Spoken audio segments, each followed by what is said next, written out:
Hello guys, good morning, नमस्ते दोस्तों। कैसे हैं आप लोग? उम्मीद करता हूं आप सभी लोग अच्छे हैं और अपनी पढ़ाई में बिल्कुल व्यस्त हैं। सुबह के बज चुके हैं 9 और मैं अभिषेक वर्मा आप सभी लोगों का तहे दिल से स्वागत करता हूं आपके अपने YouTube channel easy maths with Nehra sir पे। यहाँ अब हम सीआई आज हमारा कंप्लीट होकर हम अब देखो क्या है, सीआई और एसआई के डीआई सॉल्व करेंगे। तो ये कुछ राइमिंग सा लग रहा है, सीआई और एसआई का डीआई। मतलब यहाँ हम कंपाउंड इंटरेस्ट और सिंपल इंटरेस्ट से रिलेटेड जो डेटा इंटरप्रिटेशन के क्वेश्चन आते हैं वो सॉल्व करेंगे। तो वो हम कंटिन्यू कर रहे हैं आज की क्लास को। डीआई थोड़ा सा आपके लेंथी हो सकता है, इसलिए हम आज की क्लास बिना किसी देरी के फटाफट शुरू करते हैं और ये 2 क्वेश्चन करके फिर डीआई डिस्कस करते हैं। तो शुरू करते हैं आज की क्लास एक शानदार सवाल के साथ। तो जो आपका सवाल है, if some amount become 5,500 in 3 years and 6,050 in 4 years at compound interest, कि अगर कोई राशि है, मुझे नहीं पता राशि कितनी है, वो 3 साल बाद तो हो जाती है 5,500 और 4 साल में बढ़कर हो जाती है 6,050, तो 3 वर्ष के बाद तो 6 वर्ष के बाद वो राशि कितनी हो जाएगी? 6 वर्ष के बाद वो राशि कितनी हो जाएगी? बिल्कुल आसानी से करेंगे। कोई राशि है, किसी ने ब्याज में दी थी, उसने नहीं बताया ब्याज कितना है, रेट क्या है, राशि क्या है, कुछ भी नहीं बताया। उसने ये कहा कि 3 साल बाद तो बढ़कर हो जाती है 5,500 रुपए और 4 साल बाद हो जाती है 6,050 रुपए। तो हमें ये बताना है 6 साल बाद कितनी हो जाएगी, 6 साल बाद वो राशि कितनी हो जाएगी। बिल्कुल आसान है। अब लेकिन देखो, इसने रेट वेट तो नहीं बताई, लेकिन एक चीज बता दी जिससे मैं रेट फाइंड कर सकता हूं कि 3 साल बाद इतनी होगी और 4 साल बाद इतनी होगी। 1 साल का डिफरेंस दे दिया कि 3 साल बाद तो इतनी होगी, 4 साल बाद इतनी होगी। तो मैंने आपको बताया है शुरू से, अब तो हम लास्ट में आगे, कि जो कंपाउंड इंटरेस्ट की रेट होती है उसी अनुपात में राशि बढ़ती है। जो कंपाउंड इंटरेस्ट की आपकी रेट होती है उसी अनुपात में राशि बढ़ती जाती है आगे से आगे। तो आप देख लो, 3 इयर्स से मैं 4 ईयर का रेशो निकालूं या फिर कह दो प्रिंसिपल से अमाउंट, कि 3 ईयर के एंड में जो राशि प्रिंसिपल बनेगी, 3 ईयर के एंड में जो प्रिंसिपल होगा वही तो 4 साल बाद अमाउंट होगा। मतलब 3 ईयर के एंड में, 3 ईयर को छोड़ो पिछले को, मैं तो यूं कहता हूं कि 5,500 की राशि थी, अब इस पर ब्याज लगेगा। 5,500 की राशि थी, इस पर ब्याज लगकर 1 साल में ये 6,050 होगी। यही तो ही कंडीशन, 3 साल 4 साल को छोड़ो, सीआई में यही रहता है, हर साल उसी अनुपात में बढ़ती है। तो 3 साल बाद होगी, प्रिंसिपल था हमारा 5,500 और वो बढ़कर हो गया 6,050।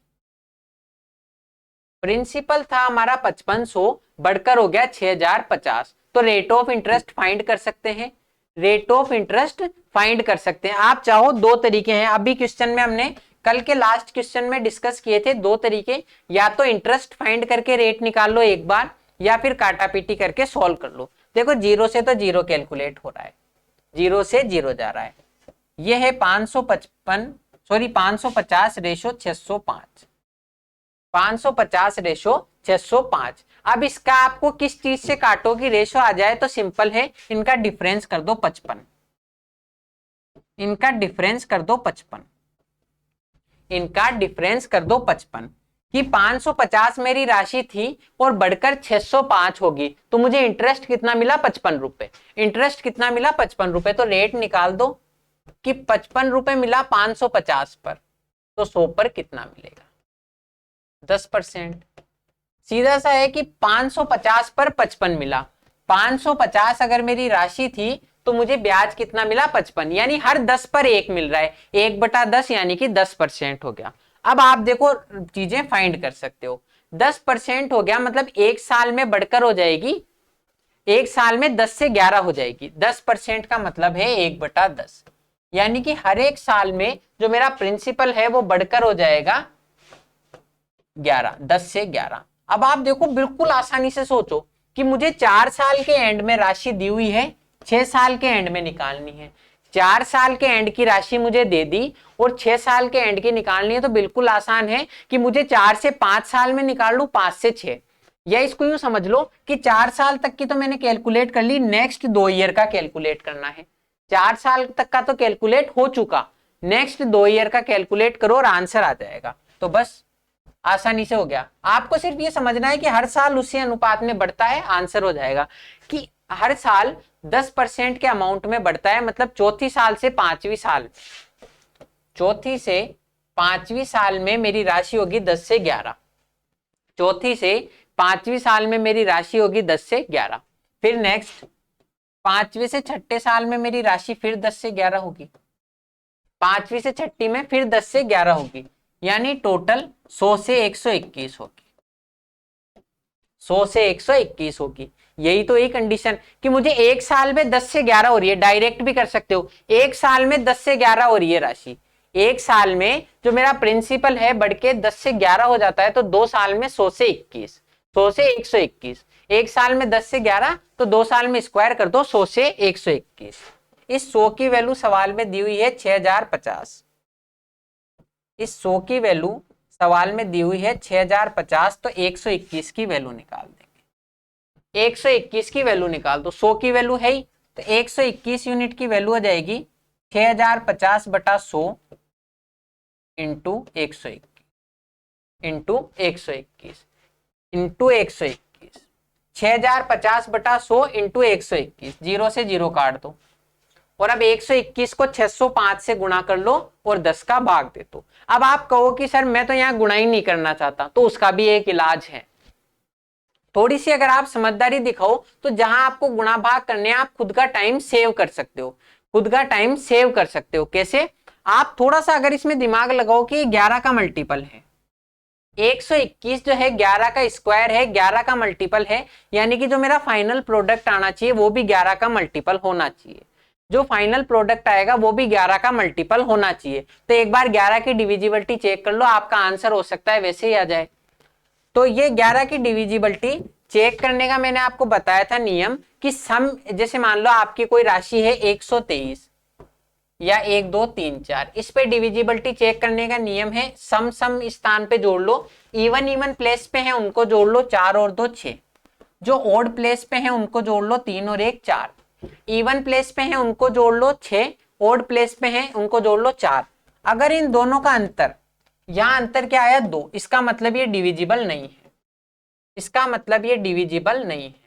अगर इनका जो अंतर है वो या तो आए 0 या आए 11, अगर इनका अंतर या तो आए 0 या 11 इनका, तो ये डिविजिबल होता है। ये हमने डिविजिबिलिटी में पहले पढ़ा है, तो उससे चेक कर लेंगे। यहां पर राशि क्या है देखो, इसको इसको आपके डिविजिबिलिटी चेक करना बहुत आसान है। 5 और 5 10 और 7 17, एक एक स्थान छोड़ के जोड़ दो। 5 और 5 10 और 7 17, और यहां डिफरेंस है 2, तो 17 में से 2 गए तो 15। ओड प्लेस पे जोड़ो, इवन प्लेस पे जोड़ो, 17 और 2 का अंतर है 15, तो इसका मतलब ये तो राशि 11 से डिविजिबल नहीं है। नेक्स्ट कैलकुलेट कर देंगे, बिल्कुल आसानी से आप कैलकुलेट कर सकते हो। अब इसको जोड़ो, 5 और 2 7 और 7 14, 5 और 2 7 और 7 14, और ये है 3, इनका डिफरेंस है 11। इसका मतलब ये हो सकता है, इसका मतलब ये हो सकता है। तो आप डायरेक्ट नहीं कर दोगे कि ये है ही, क्योंकि हो सकता है एक और कोई हो तो हमें आगे कैलकुलेट करना पड़े। फिर आगे देखो, 5 और 2 7 और 7 14, ये डिफरेंस है 5, तो 14 में से 5 गए 9। इस तरीके से आप सारे चेक कर सकते हो। ये भी नहीं है, सी ऑप्शन भी, ऑप्शन नंबर डी भी नहीं है, 5 और 3 8 और 7 15 और 2, ये भी नहीं है, और लास्ट ऑप्शन भी हमारा नहीं है, यहाँ भी डिफरेंस 14 का आ रहा है। तो आप 11 की डिविजिबिलिटी से खुद चेक करके देख सकते हो, एक ही ऑप्शन आ रहा है तो वही हमारा आंसर हो जाएगा। लेकिन अगर आपको 11 की डिविजिबिलिटी से भी टाइम लग रहा है तो सीधा इसको 11 से गुणा कर लो 2 बार। 605 को 2 बार 11 से गुणा कर लो, 121 से गुणा करना है।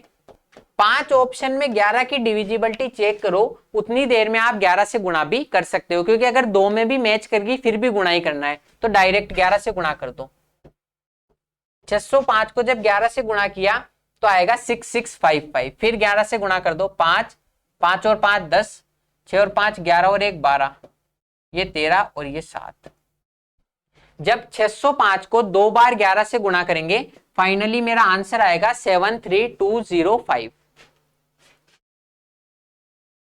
तो यहां आंसर हो जाएगा मेरा 73205, और 10 का भाग भी देना है, तो एक संख्या छोड़ के पॉइंट लगा दो।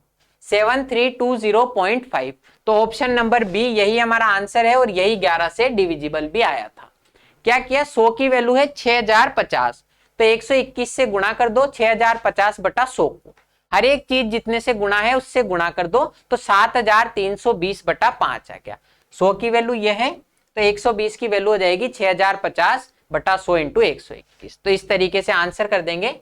अब बढ़ते हैं नेक्स्ट क्वेश्चन पे। ₹4800 becomes 7500 at a certain rate of interest compounded annually in 2 years 8 month, कि 2 साल 8 महीने में, 2 साल और 8 महीने में 4800 रुपए की राशि बढ़कर हो जाती है 7500 रुपए, 7500। Then in how many years ₹19200 19,200 will amount to 37,500 at the same rate of interest compounded annually। तो उसी रेट से 19,200 की राशि कितने समय में बढ़कर 37,500 होगी। क्या कह रहा है ये कि एक कोई ब्याज है, एक ब्याज की दर है, मुझे नहीं पता कितनी है, उससे 2 साल और 8 महीने में, 2 साल और 8 महीने में 4800 की राशि बदल जाती है 7500 में, 4800 की राशि बढ़कर हो जाती है 7500। तो उसी रेट ऑफ इंटरेस्ट से, उसी रेट ऑफ इंटरेस्ट से ये जो राशि है 19,200, ये कितने समय में 37,500 बन जाएगी। 19,200 जो राशि है वो कितने समय में 37,500 बन जाएगी। तो आसानी से कर देंगे, कोई बड़ी बात नहीं है। पहले इनका रेशो निकालो, क्योंकि ऐसे सवालों में हम जो प्रिंसिपल से अमाउंट का रेशो है उसी अनुपात में ज्ञात करते हैं, उसी अनुपात में ज्ञात करते हैं। तो आप देखो, प्रिंसिपल से अमाउंट का रेशो, प्रिंसिपल से अमाउंट का रेशो, पहली कंडीशन में 4800 की राशि बढ़कर हुई 7500, 4800 की राशि बढ़कर हुई 7500, 00 से 00 काट दो, 48/75 और 3 से काट दो, इसको काटेंगे 00 से 00 और ये 3 से कट रहा है 16 से 25, मतलब 16 से बढ़कर 25 हुई। ये जो रेट है, ये जो रेट है, इससे ये राशि 16 से बढ़कर 25 होगी। दूसरे वाले प्रिंसिपल से अमाउंट का रेशो निकाल दो, दूसरी कंडीशन में प्रिंसिपल से अमाउंट का रेशो निकाल दो। 19,200 से बढ़ के मुझे करना है 37,500, 19,200 से बढ़ाकर मुझे कितना करना है 37,500, 00 से 00 कट गया।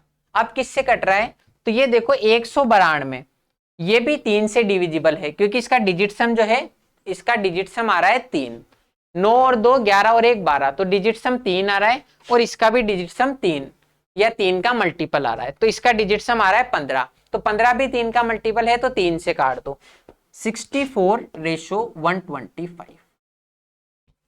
मतलब जो पहली मेरी कंडीशन है उसमें मेरी राशि 16 से बढ़कर 25 हो रही है, पहली मेरी कंडीशन में मेरी राशि 16 से बढ़कर 25 हो रही है, जबकि दूसरी कंडीशन में 64 से बढ़कर 125।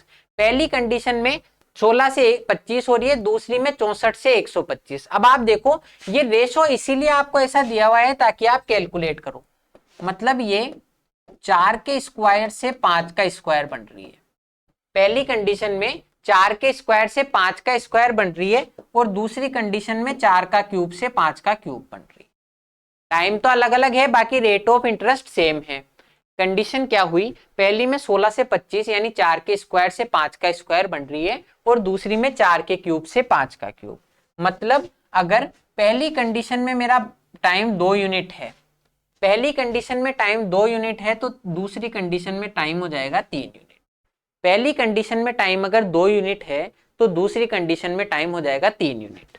2 यूनिट की वैल्यू है 2 साल और 8 माह, 2 साल और 8 माह। कैसे, पहली कंडीशन में जो टाइम है 2 यूनिट, उसकी वैल्यू है 2 ईयर्स और 8 मंथ। या तो ऐसे कर लो, या 8 महीने को 2 से ही 2/3 साल भी लिख सकता, 8 महीने को 2 से ही 2/3 साल भी लिखा जा सकता है, क्योंकि एक पूरे साल में 12 महीने होते हैं, तो 8 महीने 2/3वां भाग है।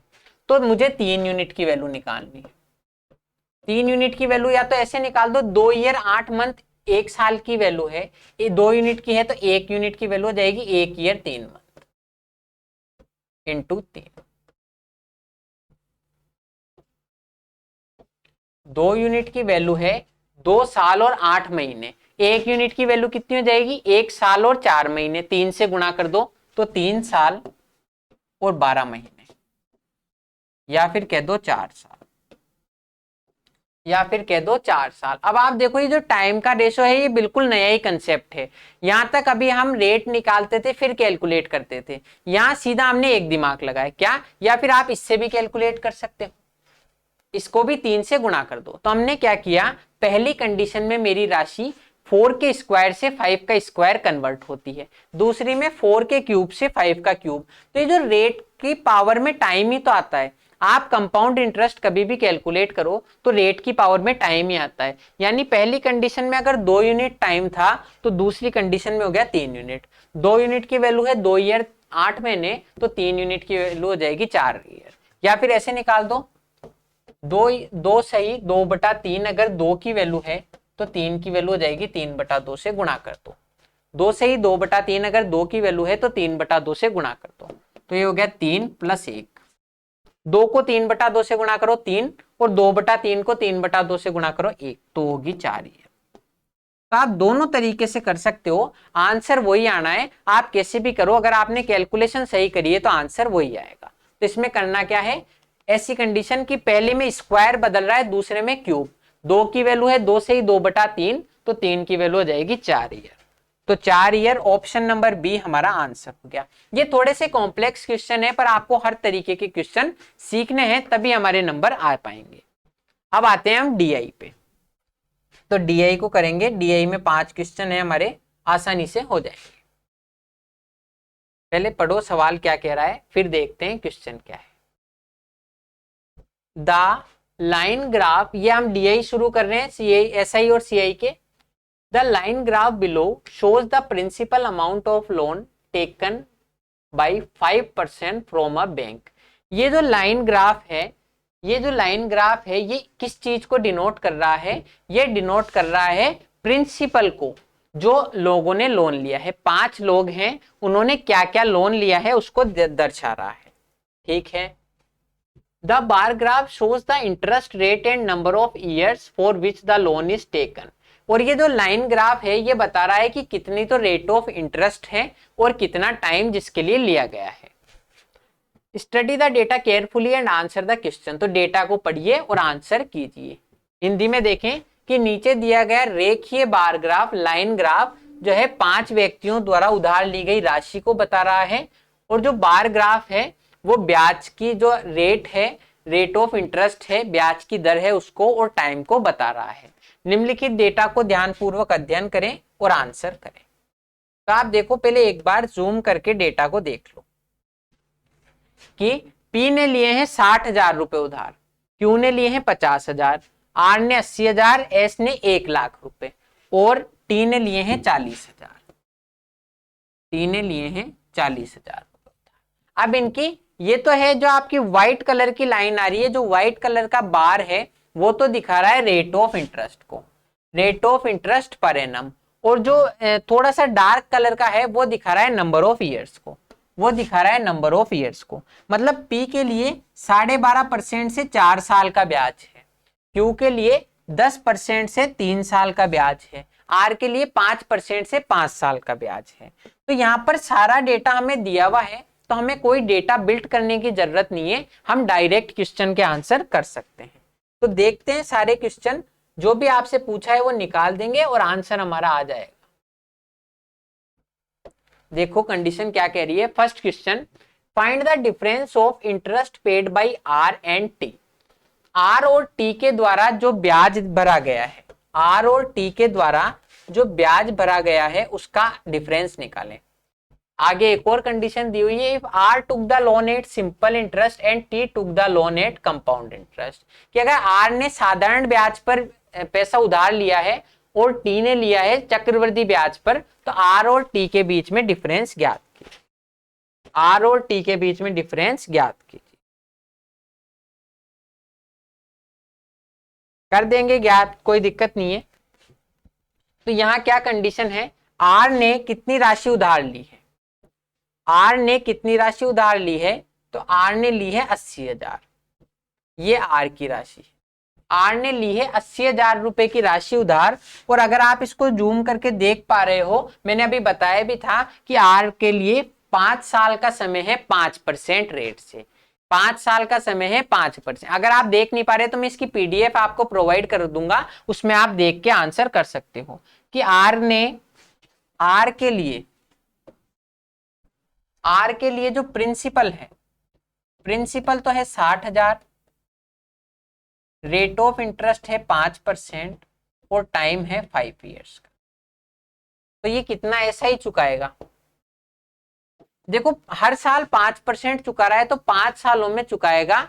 सॉरी, प्रिंसिपल है 80,000, आर के लिए प्रिंसिपल है 80,000 और ये 5% हर साल चुका रहा है, तो टोटल 5 सालों में 25% चुकाएगा। टोटल 5 सालों में 25%, 80,000 का 25% यानी कि 20,000 रुपए। आर जो है टोटल 25% ब्याज चुकाएगा। ऐसे निकालना इजी है कि टोटल 25% चुकाएगा 5 सालों में, तो 20,000 रुपए ब्याज है। अब टी के लिए निकाल देंगे। टी के लिए, टी को मैं अलग कलर से कर देता हूं ताकि आपको थोड़ी समझने में आसानी रहे। टी के लिए प्रिंसिपल तो है, टी के लिए प्रिंसिपल तो है 40,000 रुपए। टी के लिए प्रिंसिपल तो कितना है 40,000 रुपए, और इसने कितने समय के लिए लिया है, तो 25% इसकी रेट ऑफ इंटरेस्ट है, यानी 1/4, और 2 साल के लिए लिया है, 2 साल के लिए लिया है। अच्छा, ये भी चीज ध्यान रखो, टी जो है कंपाउंड इंटरेस्ट चुकाएगा, टी जो है कंपाउंड इंटरेस्ट चुकाएगा। कंपाउंड इंटरेस्ट का मतलब अगर ये 4 से 5 चुका रहा है 1 साल में, कंपाउंड इंटरेस्ट का यही तरीका है कि 1/4 ब्याज चुका रहा है, मतलब 4 राशि उधार ली थी तो 5 चुकाएगा, 4 राशि उधार ली थी तो 5 चुकाएगा, तो 2 सालों में 16 अगर राशि उधार ली थी तो 25 चुकाएगा। टी ने 1 साल में 4 की 5 होएगी, तो 2 साल में 16 की 25, 16 राशि उधार ली थी तो 25 चुकाएगा। इसका सीआई कितना हो गया, 9 यूनिट। 9 यूनिट की 16 राशि उधार ली थी तो आपके 25 चुका देगा। 16 की वैल्यू है 40,000, 16 की वैल्यू कितनी दी हुई है 40,000, तो सीआई निकाल देंगे। सीआई हो जाएगा 9/16 इंटू 40,000। 16 की वैल्यू अगर 40,000 है तो 9 की वैल्यू क्या होगी, देखो बिल्कुल आसान है। 16 की वैल्यू 40,000 है, यानी हर 4 की वैल्यू 10,000 है। 16 की वैल्यू 40,000 है, यानी हर 4 की वैल्यू 10,000 है, यानी हर एक चीज 2,500 है, तो 9 की वैल्यू होगी 22,500। क्या किया मैंने, काटा पीटी कुछ भी नहीं की। 16 की वैल्यू 40,000 है, यानी हर एक चीज 2,500 गुनी है, हर एक चीज 2,500 गुनी है, तो 9 को भी 2,500 से गुना कर दो, 22,500। आर ने ब्याज चुकाया 20,000, आर ने ब्याज चुकाया 20,000 और टी ने चुकाया 22,500, तो डिफरेंस कितना आ गया 2,500। आर ने चुकाया कितना 20,000 और इसने 22,500, तो डिफरेंस आ गया 2,500 का, ऑप्शन नंबर ई। बिल्कुल आसानी से हमने कैलकुलेट कर लिया कि 5 साल से 5% की दर से 20,000 ब्याज चुकाया और इसने टी ने कंपाउंड इंटरेस्ट चुकाया 22,500। 16 की वैल्यू 40,000 थी तो 22,500 9 की वैल्यू हो जाएगी। पूछ रहा है डिफरेंस कितना है, तो डिफरेंस है 2,500 का। बिल्कुल आसान क्वेश्चन है, कोई बहुत ज्यादा आपके कंडीशन खराब नहीं है कि आप इनको समझ ही नहीं पाओ। अब देखते हैं next. If P paid 17,500, 16,250 and 15,000 at the end of first, second and third year, कि P ने है, P जो है उसने 17,500 तो पहली साल के एंड में दिए, दूसरी साल के एंड में दिए 16,250, तीसरी साल के एंड में दिए 15,000 रुपए, ठीक है। Find the amount of money that P needs to pay at the end of 4th year to clear his due. तो चौथी साल के अंत में कितने रुपए चुकाए और अपने लोन को फ्री करे। तो पी जो है चौथी साल के एंड में कितने रुपए चुकाए ताकि उसका लोन फ्री हो जाए। एक कंडीशन और दी हुई है, simple interest rate is applied on the sum, कि यहां पर चक्रवृद्धि ब्याज नहीं लग रहा है, सिंपल इंटरेस्ट लग रहा है। तो देखो सिंपल इंटरेस्ट की किस्तें भी आसान है, जितनी हम किस्तें चुका देंगे उस पर ब्याज कम हो जाएगा। देखते हैं अभी कि पी पर 60,000 रुपए उधार लिए थे।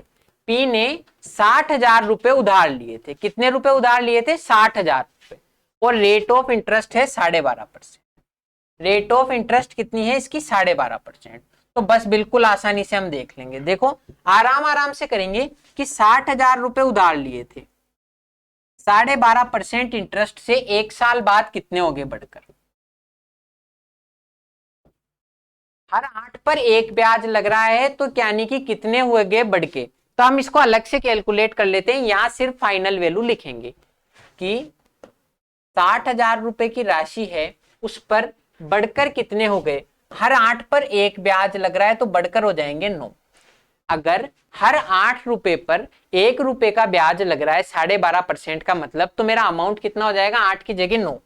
8 से इसको काट दो, 8 से ये जाएगा 75 बार, 8 से जाएगा 75 बार। तो 75 को 9 से गुणा कर दो, 675 00। 8 से काटा 75 बार, तो 75 को 9 से गुणा कर दो। अब देखो मैंने 75 को डायरेक्ट 9 से गुणा नहीं किया, खाली इसमें एक सही 8, 1 + 8 कर दिया। 8 गुना तो 60,000 था ही, एक बार 75 और जोड़ दो। मतलब मैंने इस 9/8 को 1 + 1/8 लिख दिया। 1/8 तो हो गया 7,500 और एक है 60,000, तो 67,500। अब देखो कंडीशन क्या हुई, मतलब ये 60,000 की राशि मेरी बढ़कर होगी 67,500। बढ़कर कितनी होगी? 67,500 एक साल के बाद। अब इसने क्या किया, इसमें से 17,500 चुका दिए, इस राशि में से 17,500 तो चुका दिए। तो बची कितनी राशि? बची मेरी राशि 50,000 की। इंटरेस्ट इसमें ऐसे काउंट होता है एसआई की किस्तों में, कि जो आपने पैसा चुका दिया उस पर ब्याज रुक जाएगा। कि 67,500 हुए, 17,500 चुका दिए तो बच के 50,000। अब नेक्स्ट देखो, अगले साल फिर इन 50 पर 12.5% से ब्याज लगेगा। अगले साल फिर इन 50 पर 12.5% से ब्याज लगेगा। तो हम ब्याज ही कैलकुलेट कर लेते हैं डायरेक्ट, इसको कैलकुलेट करने से अच्छा है कि 50,000 की राशि है और उस पे 1/8 से ब्याज लगेगा। 1/8 से ब्याज लगेगा। 8 से काट दो 1,000 को 125 बार। 8 से 1,000 को मैंने काटा 125 बार, तो टोटल ब्याज हो गया 6,250। पिछली बार मैंने आपको अमाउंट कैलकुलेट करवा दिया था, अब की बार केवल ब्याज कैलकुलेट करवा दिया कि 50,000 पर कितना ब्याज होगा। देखो अगर 1,000 रुपए होती, 1,000 रुपए पर 1/8 से 125 ब्याज होता, 50 से गुणा कर दो 6,250। मतलब 50,000 की राशि थी तो 6,250 ब्याज लगकर कितनी होगी? 56,250। 6,250 होगी तो बढ़कर कितनी होगी? 56,250। इसमें से 16,250 रुपए चुका दिए, इसने 16,250 रुपए चुका दिए, तो बची कितनी राशि? 40,000। 16,250 रुपए चुका दिए तो बची कितनी राशि? 40,000। अब नेक्स्ट कह रहा है फिर 12.5% से ब्याज लगेगा, फिर 12.5% से ब्याज लगेगा। अब तो देखो निकालना बिल्कुल इजी है। 12.5% यानी हर 8 पर एक ब्याज लगेगा। हर 8 पर एक ब्याज लगेगा तो 40 पर कितना लगेगा? 5। हर 8 पर एक ब्याज लग रहा है तो 40 पे लगेगा 5। मतलब 40,000 पे 5,000 का ब्याज लग जाएगा, तो बढ़कर कितनी हो जाएगी? 45,000। बढ़कर मेरी राशि कितनी होगी दोस्तों? 45,000। अब इसने इसमें से 15,000 और चुका दिए। अब इसने 15,000 और चुका दिए तो मेरी राशि बची 30,000। तीसरे साल के एंड में मेरी राशि कितनी बची? 30,000। अब इसको चौथे साल के एंड में कितनी चुकानी है? 30,000 तो ये चुका दो और ब्याज चुका दो। चौथे साल के एंड में 30,000 तो ये चुका दो और 12.5% से ब्याज चुका दो, 12.5% से ब्याज चुका दो। तो 4th ईयर का अमाउंट हो जाएगा 30,000 का 9/8 कि 30,000 तो चुकानी है और 1/8 का ब्याज चुकाना है। 30,000 तो चुकानी है राशि प्लस 1/8 से ब्याज चुकाना है। अब इसको कैलकुलेट कर लो। 10,000/8 होता है 1250, बिल्कुल आसानी से। 10,000 में अगर मैं 8 का भाग दूंगा तो आएगा 1250, 3 से गुणा कर दो। 10,000 का 1 मतलब मैं इसको 1 + 1/8 में लिख रहा हूं। 9/8 है।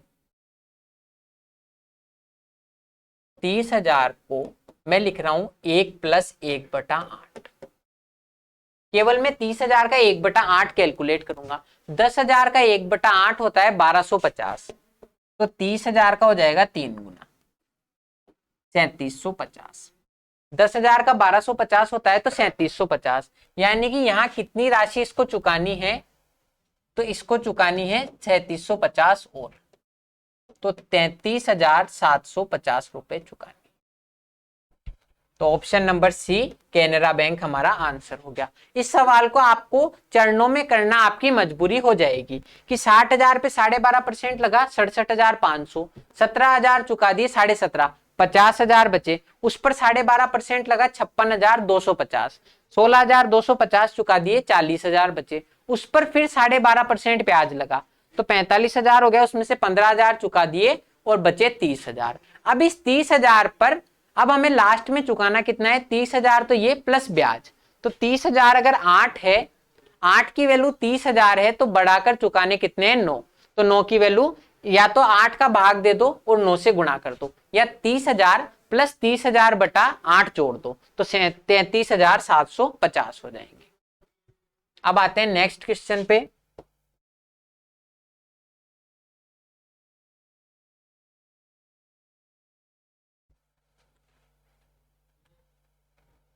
Q paid the borrowed amount in 3 equal installment, interest is compounded annually। कि अगर Q ने उधार ली गई राशि को 3 किस्तों में भुगतान किया बराबर, अगर कंपाउंडेड एनुअली है तो, अगर वार्षिक रूप से चक्रवृद्धि ब्याज है तो, find the value of each instalment, तो हर इंस्टॉलमेंट की वैल्यू ज्ञात करो, हर इंस्टॉलमेंट की वैल्यू ज्ञात करो। मतलब अगर Q ने कितनी रेट है 10%, Q ने जो राशि है वो कितनी राशि उधार लिए, Q ने 50,000 रुपए की राशि लिए और हर साल 10% से चुका रही है। Q का प्रिंसिपल है 50,000 और रेट ऑफ इंटरेस्ट है 10%।